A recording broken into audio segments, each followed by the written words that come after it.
was a psychological study where violent criminals rated videos of pedestrians from 1 to 10. From easy to victimize to I would avoid trying to victimize that person. What they did was try to figure out who these violent criminals would attack.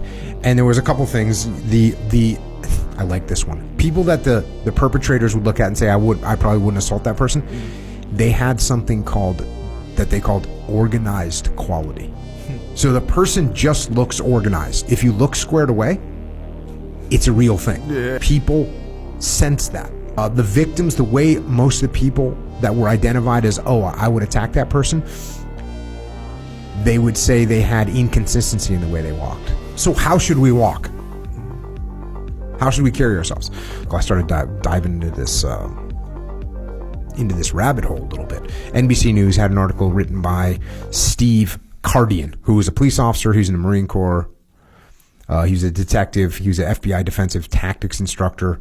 The crux of this article is that it takes a criminal about 7 seconds to decide whether you're a good victim or a bad victim. One of them is stride length. Forceful, dynamic steps. Forceful, dynamic steps, medium length. So you're not trying to step too far, because then you look awkward. Posture, you got to stand up straight. Makes sense. Here's how you don't walk. You don't want to take little small steps either. Yeah. Little tiny steps. Because then you either look timid, or you look like you're hurt, or like you're limping, and you're like a weak gazelle out on the plains that's about to get taken down. Yeah. If you're slumped over, you're hunched, it means you're scared.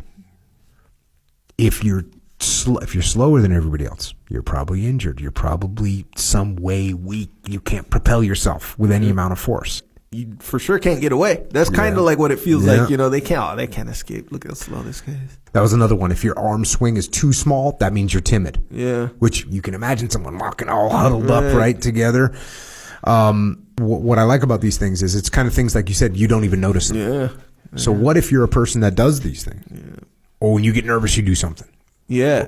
You need to pay attention to it. And then on top of these things, of more things to do is be looking around. Right? You shouldn't be just, obviously, what do we see nowadays all the time? It's people staring at their phone. Yeah. You should have what we used to call in the SEAL teams, head on a swivel. Looking around, looking at people. Yeah.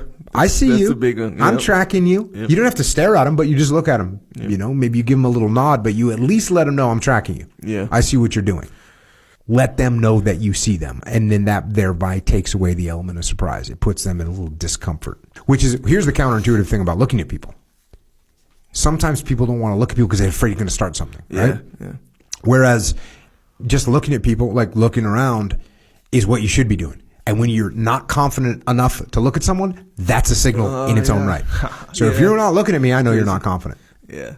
Right? That's a very common thing.